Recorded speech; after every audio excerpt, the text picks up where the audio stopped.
ஓய்வூதிய திட்டம்.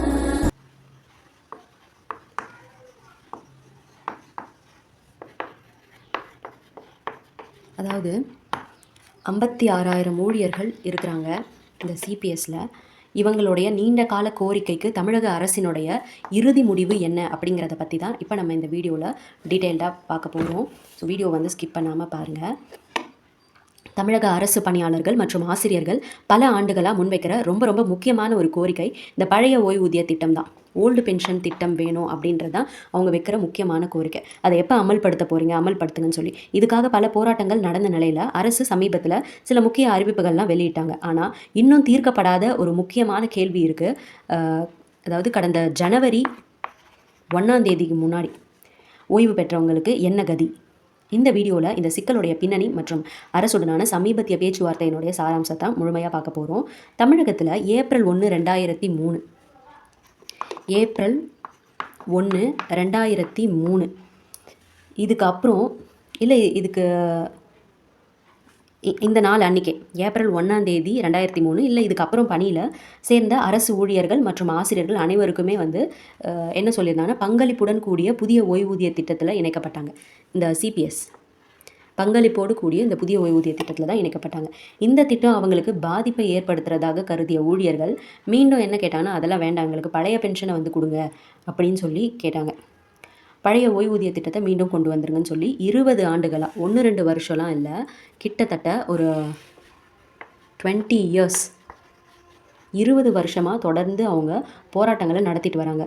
சமீபத்திய இந்த சட்டசபை தேர்தலுக்கு அப்புறம் இது எப்படி இருக்குன்னா, பழைய ஓய்வூதிய திட்டத்தை அமல்படுத்துகிறதா அரசு நமக்கு உறுதி அளித்தாங்க. இதை தொடர்ந்து தான் கடந்த ஜனவரி 1 முதல் ஓய்வு பெற்றவர்களுக்கு இடைக்கால ஓய்வூதியம் வழங்குவது தொடர்பான அரசாணை, அந்த இன்டரிம் பென்ஷன் சொல்லிட்டு ஒரு அரசாணையை வெளியிட்டிருந்தாங்க.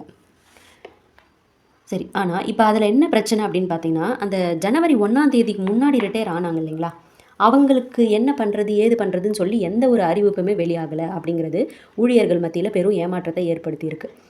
இந்த விவகாரத்தினுடைய மிக முக்கியமான புள்ளி விவரமே கடந்த ஜனவரி 1 முன்பு ஓய்வு பெற்றவர்கள் 48,000 பேர்.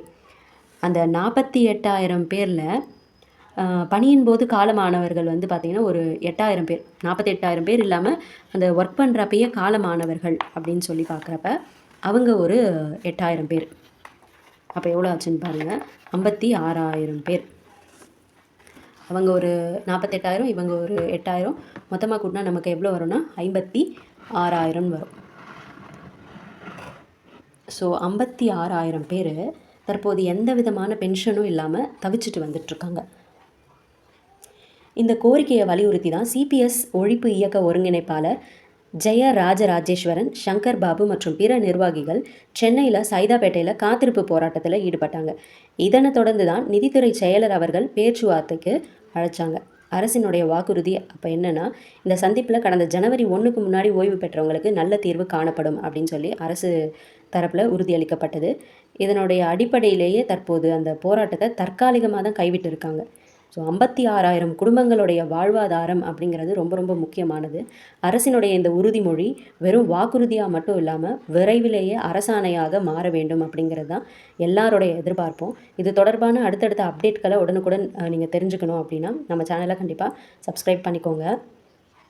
கண்டிப்பாக நல்ல தீர்வு காணப்படும் அப்படின்னு சொன்னதே நம்மளுக்கு ஒரு நல்ல செய்தியாக தான் இருக்குது. வெயிட் பண்ணி பார்ப்போம். தேங்க்யூ.